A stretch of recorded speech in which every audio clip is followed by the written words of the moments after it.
இந்த வீடியோவில் நம்ம எதை பற்றி பார்க்க போகிறோம்னா, ரேஷன் கார்டு வைத்திருப்பவர்களுக்கு தற்போது மிகவும் முக்கியமான அறிவிப்பு ஒன்று விலகி உள்ளது. அது என்ன என்பதை பற்றி தான் இந்த வீடியோவில் நம்ம டீட்டெயிலாக பார்க்க போகிறோம். தமிழ்நாட்டில் பார்த்தீங்கன்னா 2.26 கோடி ரேஷன் கார்டுதாரர்கள் உள்ளனர். இதில் ஏஏஒய் மற்றும் பிஹெச்ஹெச்ஹெச் ரேஷன் கார்டு வைத்திருப்பவர்கள் மிகவும் அதிக எண்ணிக்கையில் இருக்கிறார்கள்.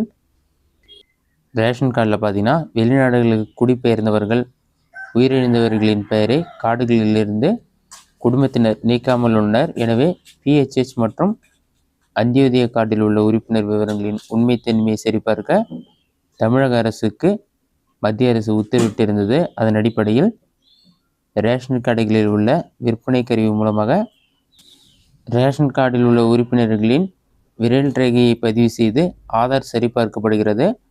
கடந்த ஆண்டு இந்த பணி தொடங்கப்பட்டது.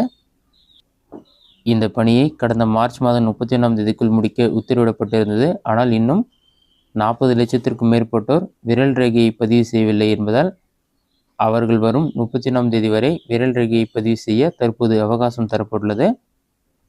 மேலும் வெளி மாவட்டம் மற்றும் வெளி மாநிலத்தில் வெளியே பணிபுரிந்து கைரேகை வைக்க முடியாதவர்கள் தாங்கள் வசிக்கும் மாவட்டம் அல்லது மாநிலத்தில் IMPDS அல்லது EKYC மூலமே 31ஆம் தேதிக்குள் கைரேகையை பதிவு செய்ய வேண்டும் என்று உணவு வழங்கல் துறை அதிகாரிகள் தெரிவித்துள்ளனர். இதுதான் தற்போதைய முக்கிய அறிவிப்பு.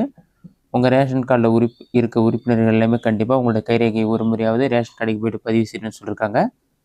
நீங்கள் உங்கள் ஊர் ரேஷன் கார்டில் போய்ட்டு கைவிரல் ரேகையை பதிவு செய்து கொள்ள முடியும். உங்களுடைய ஊர் ரேஷன் ஷாப் திறந்திருக்கா அல்லது மூடப்பட்டிருக்கான்னு ஆன்லைனில் செக் பண்ணுறதுக்கு ஆப்ஷன் கொடுத்துருக்காங்க. அதை எப்படி செக் பண்ணுறது என்பதை பற்றி பார்க்கலாம். கூகுள் சர்ச்சில் போயிட்டு TNPDSன்னு சொல்லி டைப் பண்ணுங்கள். அந்த மாதிரி நீங்கள் டைப் பண்ணி வைக்க கொடுத்தீங்கன்னா ஃபஸ்ட்டு உடனே TNPDS.gov.in ஒரு வெப்சைட் ஆகும். அந்த வெப்சைட் செலக்ட் பண்ணுங்கள்.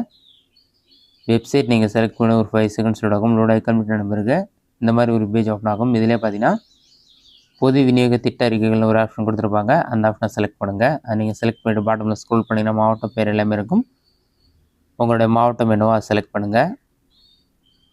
மாவட்டம் செலக்ட் பண்ணி உங்களுடைய வட்டம் செலக்ட் பண்ணுற மாதிரி இருக்கும். உங்களுடைய வட்டம் எதுவோ அதை செலக்ட் பண்ணுங்கள். அடுத்ததாக கடை குறியீடு, கடை பொறுப்பாளர் பெயர், கடையோட பேர் இருக்கும். கடையோட பேர் தான் உங்களுடைய ஊர் பேர் மென்ஷன் பண்ணியிருப்பாங்க. உங்கள் ஊர் பேர் கண்டுபிடித்த பிறகு கடை குறியீட்டு எண்ணை செலக்ட் பண்ணுங்கள். அதை நீங்கள் செலக்ட் பண்ணி நெக்ஸ்ட் பேஜ் ஓப்பன் பண்ண பாட்டமில் ஸ்க்ரோல் பண்ணிங்கன்னா நியாய விலை கடை தகவல்னு சொல்லி கொடுத்துட்டு கடை திறந்திருந்தால் ஆன்லைன் சொல்லி க்ரீன் கலரில் இருக்கும். கடை மூடப்பட்டிருந்தால் ஆஃப்லைன் சொல்லி ரெட் கலரில் இருக்கும்.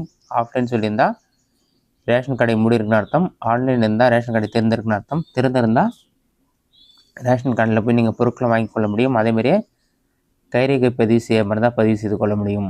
இதுதான் ரேஷன் அட்டைக்கு வெளியான முக்கிய அறிவிப்பு. நீங்கள் 31ஆம் தேதிக்குள் குடும்ப உறுப்பினர்கள் அனைவரும் ரேஷன் கார்டில் கைரேகை பதிவு செய்யணும்னு சொல்லியிருக்காங்க. இந்த வீடியோ உங்களுக்கு யூஸ்ஃபுல்லாக நினைக்கிறேன். இந்த வீடியோ பிடிச்சிருந்தா லைக் பண்ணுங்கள். வேறு டவுட் கமெண்ட் பண்ணுங்கள்.